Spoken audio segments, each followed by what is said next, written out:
Free-to-play games are ridiculously good nowadays, but it wasn't always like that. Back in 2007, free-to-play games were known for pay-to-win and hackers, completely inferior to paid games. From then onwards, the genre got stronger and stronger, to the point where some of the world's most played games are now free. But to get there, we had to suffer some casualties, in the form of dead and cancelled games. This is Undercover Dudes, and these are the 15 free-to-play games you can never play again. Let's get straight into it. Starting out today with PlanetSide Arena. Daybreak Games' attempt to merge the massive scale warfare of PlanetSide 2 with the hugely popular Battle Royale craze. The game supported hundreds of players in large battles, but it never quite clicked with fans of either PlanetSide or Battle Royales, especially as it also had mixed messaging with traditional PvP modes like Team Deathmatch thrown in. After less than a year in early access, the game's low player count forced Daybreak Games to shut down the service in January 2020. To be honest, it's a perfect example of a game that tried to do too much and bandwagon on an oversaturated trend,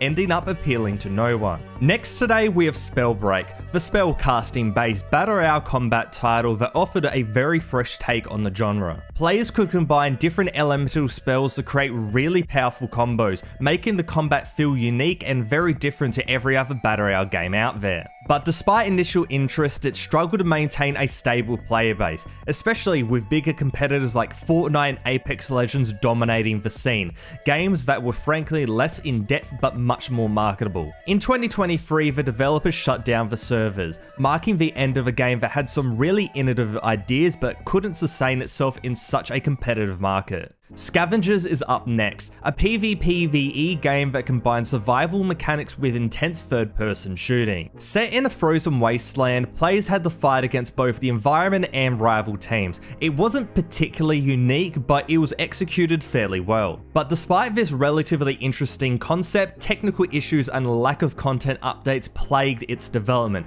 and by 2022 the game was struggling with player retention, and the developers eventually announced that they were shutting down the servers in December. This game was much more short-lived than a lot of others on this list, but again, it's another example of a game with a pretty cool idea that just couldn't compete. Rumbleverse was Epic Games' attempt to create a wrestling-themed Battle Royale. It brought a unique twist to the genre with players drop-kicking each other off skyscrapers and using wrestling moves instead of guns. But despite its quirky concept and fantastic twist on the genre and the backing of Epic Games as well, it struggled to build a large consistent player base, particularly because it was just a little bit too niche. In early 2023, Iron Galaxy Studios announced that the game was shutting down. Its failure is a reminder that again, and you've seen it with these other ones, fresh ideas can fall flat if they just don't find the correct audience. And when you have Fortnite, Apex Legends and PUBG who are not really that unique but just do what they do very well,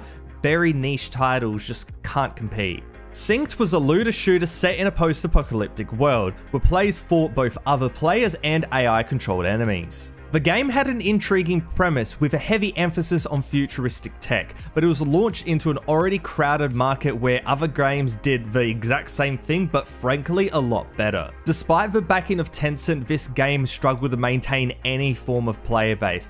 Add on top of that performance issues and balance problems, and the game just was not floating. Again, with the backing of Tencent, the developers attempted to course correct with new updates and content, but it just wasn't enough. By September 2024, the servers were shut down, and Synced is just another example to Tencent of what not to do when releasing a free-to-play game. Valed Experts was a tactical shooter published by Nexon that focused on close quarters combat with dynamic environments and destructible elements. While it showed promise with solid mechanics and an interesting mix of characters, it really struggled to find any form of player base. The reason for this was pretty simple. The competitive shooter market was already saturated with games such as Rogue Company and Caliber, which were frankly more interesting, and Valed Experts couldn't stand out because it looked like it had been developed in the middle of 2010. As a result, after some time in early access, which honestly wasn't a lot, the developers made the decision to shut down the servers due to dwindling numbers and a lack of community interest. This marked the end of yet another game published by Nexon that just couldn't find its niche, but in the end it just wasn't that unique anyways.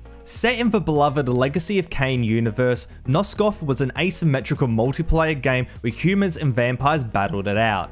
It had a unique premise, it already had a solid fan base given it was a spin-off of a very established world, but Square Enix didn't give it the long-term support it needed. Despite decent player numbers, which I really remember when I was playing this game, the company shut down the game in 2016, citing low player retention and lack of profitability. Fans were outraged as the game had shown potential, but Square Enix simply wasn't willing to invest more resources into keeping it afloat. It's yet another case of a game being axed before it really had the chance to grow. But given what is now popular in the free-to-play scene, perhaps Square Enix saw the writing on the wall and Nosos was just a little bit too niche.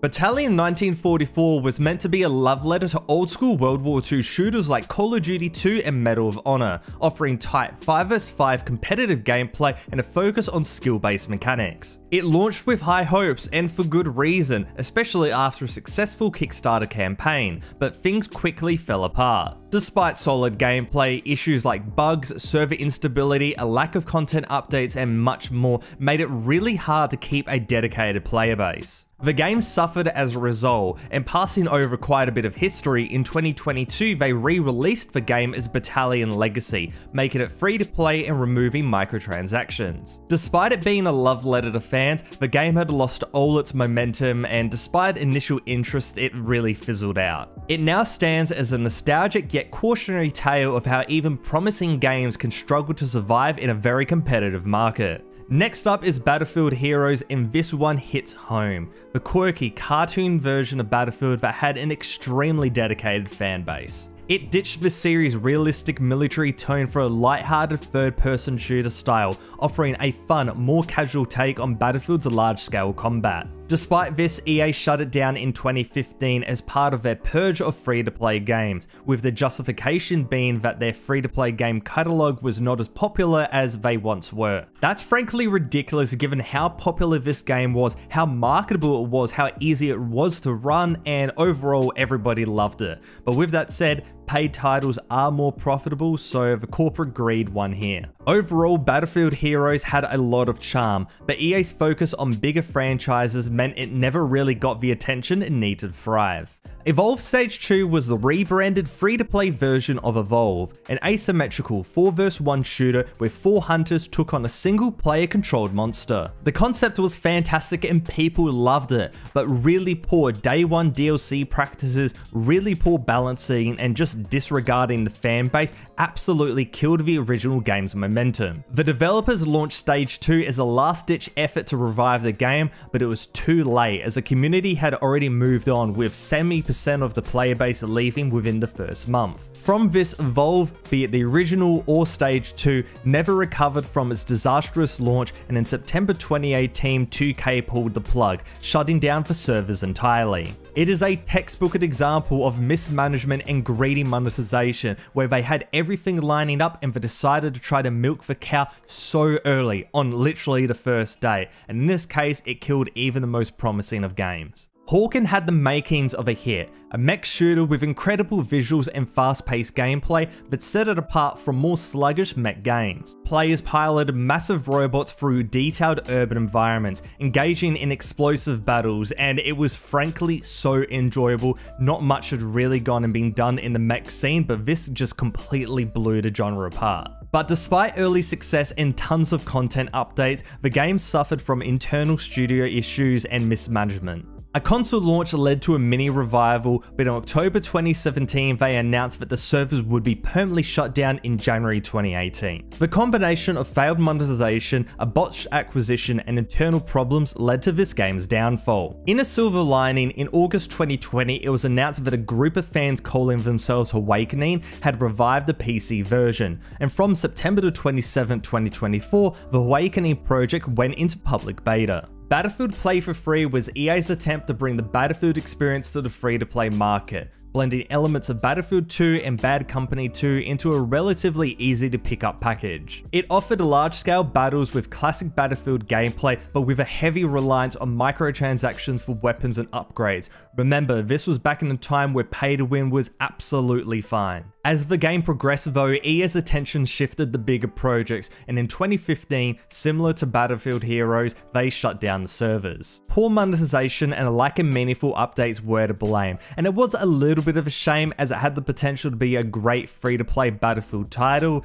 but in the end of it, it was better to just spend $2 to $5 and buy an old Battlefield game and play that instead. While it definitely wasn't as unique as Battlefield Heroes, play for free was pretty fun, but it just couldn't keep up with EA's bigger priorities. Next up is Loadout, a game that brought something really unique to the shooter scene with its wild, over-the-top weapon crafting system and cartoonish violence. Players could build ridiculously powerful custom guns leading to chaotic explosive matches, and this was one of those games where you just thought, oh, this combination of stuff could work together, and you just did it. It was incredibly fun, and I definitely remember playing a lot of this game. For me personally, I just remember the game going offline and I didn't really know why, but researching into it, this game fell victim to rising server costs and the new European privacy laws in 2018. In particular, the GDPR, General Data Protection Regulation, required significant changes to the game's data handling, and the small development team simply couldn't afford the necessary updates, especially given free-to-play games weren't making that much anyways. The game had already been struggling to maintain a large player base, and the new regulations were the final nail in the coffin. This next one stings even more than Loadout, and that's Blacklight Retribution, a game that had a fantastic mix of futuristic, fast-paced gunplay and high customization. The game was notable for its hyper-reality visor, which allowed you to see through walls temporarily, but you couldn't use your weapon, and this added a tactical layer to the combat that nobody else had. This game had quite a lot of popularity, but the game's progression system and microtransactions alienated many players. This was a painful and slow death, and it ended when developer Hardsuit Labs announced in 2019 that they were ceasing support to focus on other projects. The PC service went online, leaving only the PS4 version barely playable, but with absolutely no support. The game's failure to innovate beyond its launch window and retain its initial player base led to its inevitable demise, one of the best examples of really wasted potential in the free-to-play scene. Tribes Ascend was a futuristic, fast-paced shooter known for its unique skiing mechanics and jetpacks, giving it a playstyle different to all its competitors. Players zoomed across massive maps, launching explosive discs at their enemies. It had a small but loyal fan base, including myself, but Hi-Res Studios struggled to keep up with the game's demands. After a series of updates in 2012 and 2013, Hi-Res shifted its focus to Smite, a much more profitable MOBA. This really hurt as they essentially left the game to rot from cheaters and hackers. Modern versions live on, but the original Tribes Ascend is truly dead and buried.